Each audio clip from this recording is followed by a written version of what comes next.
Get out your 2024 bingo cards because Hollywood just served up a plot twist no one saw coming. Who would have guessed the power couple Blake Lively and Ryan Reynolds could stir up so much drama just by doing what they do best, promoting a movie? But the real shocker? It's not even the worst thing that's happened. If you thought that was wild, brace yourself. Here are 10 reasons why Blake Lively is on the verge of being canceled, and you won't believe what some of them are. No pet monkey. Yeah. Chuck has a matching pet monkey with coordinating outfits, and I was like, I would love to be part of the show, but I can't act with a monkey. And then I got a few of them.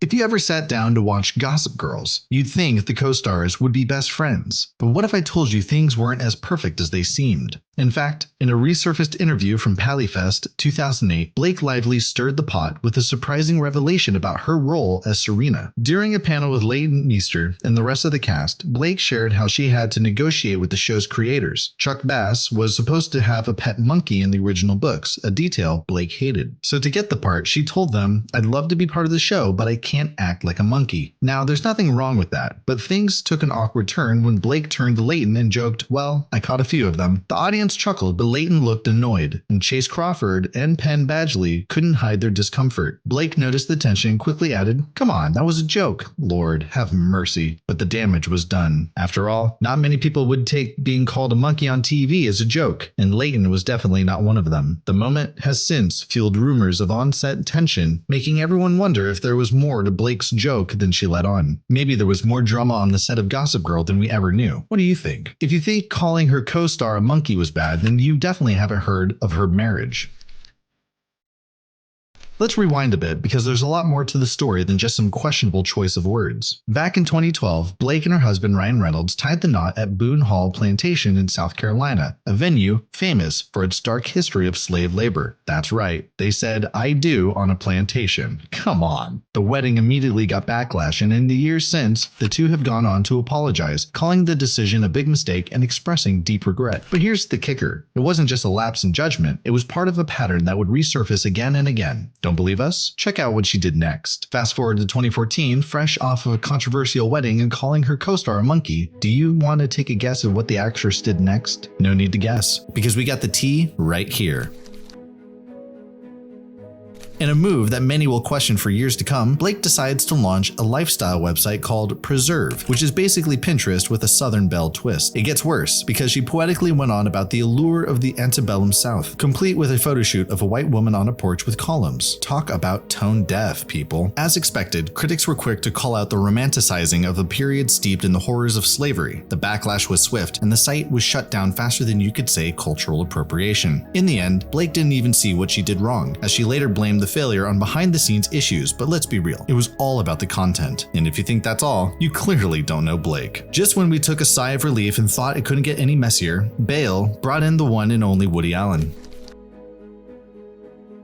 In 2016, Blake starred in Allen's film Cafe Society and had nothing but glowing words for the controversial director, calling the experience empowering. Really, Blake? For those who don't see the problem, this came long after Dylan Farrow's allegations against Allen that made headlines, and Hollywood had largely turned its back on him. If you're wondering what he did to have Hollywood reject him, we got you. In 1992, American actress, activist, and former fashion model Mia Farrow accused Woody Allen of sexually abusing Dylan, who was just 7 at the time, in the attic of their Connecticut home. This allegation came shortly after Mia discovered Allen's romantic relationship with her adopted daughter, Soon-Gi Previn, who was about 21 years old at the time. Coming back to Blake, this wasn't just a bad look, it was a choice, a very deliberate choice, to align herself with a man many had already condemned. And while other actors were distancing themselves from Allen, Blake was out there singing his praises, like, come on. But somehow, it gets worse.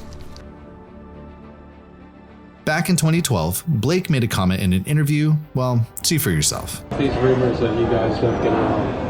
You can tell, right? What? You read the gossip magazines and everybody is dating everyone, everybody hates everyone, everybody's like had tons of plastic surgery and we're actually men and trannies. I mean, it's just like, you don't listen to the rumors. But that's not even the worst part, because she said in another interview that she wanted daughters who could appreciate her shoes and bags, but used a term considered a slur against transgender people, saying her kids better be trans if they aren't born girls. Once again, this wasn't an isolated incident, because in a 2009 online Allure interview, she used the slur again before saying she might be transgender because she just feels really big a lot of the time and is surrounded by a lot of tiny people. Thankfully, in light of the "It Ends With Us" drama, the comments have resurfaced, drawing criticism from the transgender community and organizations like GLAAD, which called the term defamatory. Many people argue that using such language perpetuates harmful stereotypes and fosters transphobia. Some have defended Blake, claiming the term was more commonly used in the past, when even appearing in shows like Sex and the City or even songs by RuPaul. But society's attitudes have shifted,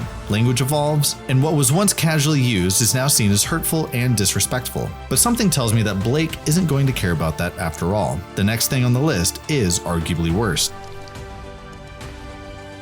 Blake Lively and Ryan Reynolds, up until now, have been Hollywood royalty, the Mean Girl and Deadpool, a match made in heaven. Only it wasn't, and best believe it's story time. Blake Lively didn't just meet Ryan Reynolds, she practically stole him from Hollywood royalty. Back in 2010, Ryan was married to Scarlett Johansson, one of the most famous actresses on the planet, but their marriage was on shaky ground, with the busy schedules keeping them apart. Then came the infamous Green Lantern project, and with it, the electric chemistry between Blake and Ryan. According to the movie's crew, sparks flew instantly, and though they initially claimed to be just friends, the connection was undeniable. Soon enough, Scarlett and Ryan announced their split in December of 2010, and within a few months, Blake and Ryan were seen everywhere together. Scarlett was reportedly blindsided by how fast things moved, and the internet buzzed with rumors of Blake being the other woman. Fast forward to 2011 in October, and Blake and Ryan went public. By September 2012, they were married in a secret plantation ceremony, solidifying their status as one of Hollywood's favorite couples. Scarlett moved on, finding love elsewhere, but the drama remains one of Hollywood's most compelling stories. Now here's the plot twist. Blake Lively was also in a relationship when she first met Ryan Reynolds. At the time they were filming Green Lantern in early 2010, Blake was dating her Gossip Girl co-star Penn Badgley. The two had been together for a few years, but they ended their relationship in September of 2010, just a few months before Ryan and Scarlett announced their split in December of the same year. Suspicious, right? But what if I told you there was even more, and somehow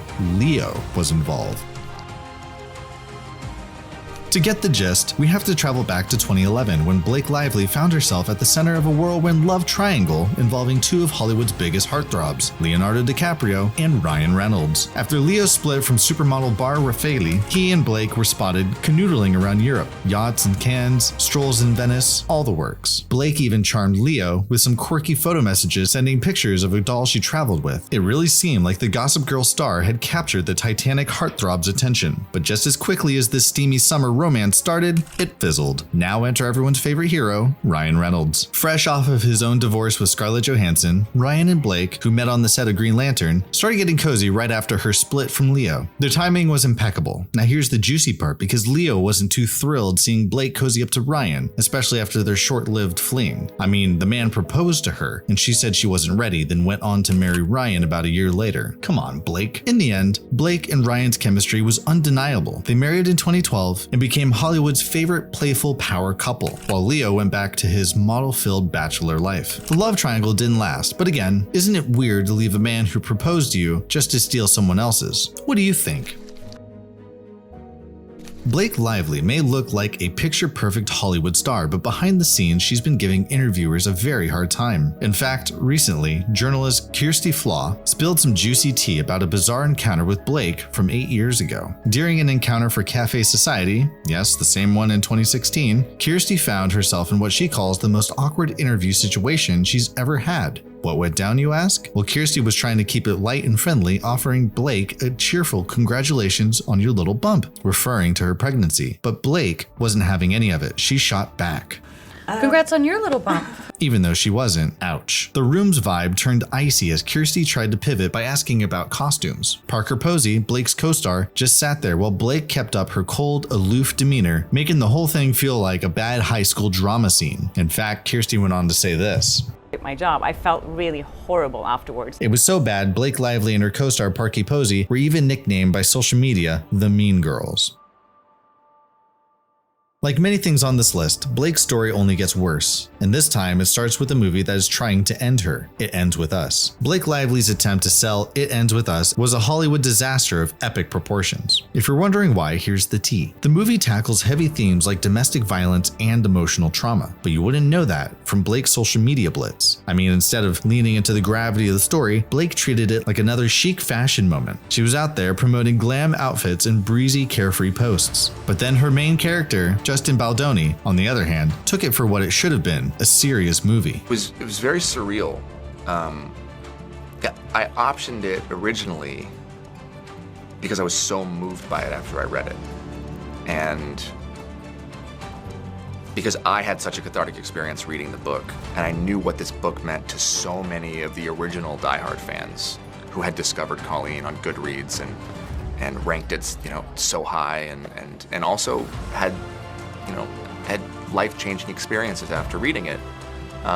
So the intention for optioning it was to make a film that could truly impact and make a difference in the lives. The internet quickly noticed, and soon enough, it started blasting her for being completely tone deaf as usual. It was like she forgot this wasn't a fluffy rom-com, but a gut-wrenching drama meant to spark serious conversations. I mean, look at this interview and tell us if you think it's about a movie on domestic violence. So if someone understands the themes of this movie, comes across you in public, and they want to really talk to you, what's the best way for them to be able to talk to you about this? How would you recommend they go about it? Like asking for my address or my phone number or my location share. Or I could just location share you and then we could People soon questioned if Blake even understood the material or if she was just using it as another platform to push her brand. Her approach came off as self-centered, focusing more on her own image than the film's crucial message. Fans were furious, feeling she trivialized the story's gravity to stay on brand. This wasn't just a PR misstep, it was a full-on crash and burn, damaging her credibility. It looked like her attempt to get her own Barbie Oppenheimer moment, but this was not the movie, and Deadpool and Wolverine was definitely no Oppenheimer. As if butchering the movie publicity wasn't bad enough, Blake went on to use a movie on domestic violence to sell her newly made product line. As you can imagine, it was a total disaster, and why wouldn't it be? She was promoting a movie that deals with intense issues like domestic abuse and emotional trauma, so it made sense to sell a brand, right? Well, not everyone sees it that way, because Blake decided it was the perfect backdrop to launch a new line of chic clothing and accessories. I mean, imagine a film aiming to open up deep conversations about pain and healing, and Blake's out there pushing cute outfits and luxury bags as if trauma is the new trend. Social media was on fire, with fans and critics alike calling out how wildly inappropriate it was to use such a serious story to hawk merchandise. It felt like Blake was leveraging the movie's buzz for her brand without any awareness of the story's sensitive themes. The disconnect was glaring. It was clear she was more focused on fashion and profit than the narrative's real impact. Instead of aligning her brand with the movie's core message of resilience and hope, she was accused of trivializing it for the sake of sales. In trying to blend Hollywood glam with hard-hitting drama, Blake not only missed the mark, but also lost a lot of respect. It is a miracle that Blake has gone this long without any major backlash, but it really does seem like It Ends With Us might have broken the camel's back and now threatens to end her. But what do you think? Is Blake going to be okay after this? Is she really tone deaf or just very insensitive? And what story do you want us to cover next? Let us know in the comments section below. And while you're at it, don't forget to leave a like and subscribe for more of the juiciest celebrity gossip out there. If you enjoyed the video, be sure to check out our list of the top 10 celebrity scandals that Hollywood tried to hide. The last one will definitely leave you speechless. Until next time, keep on shining.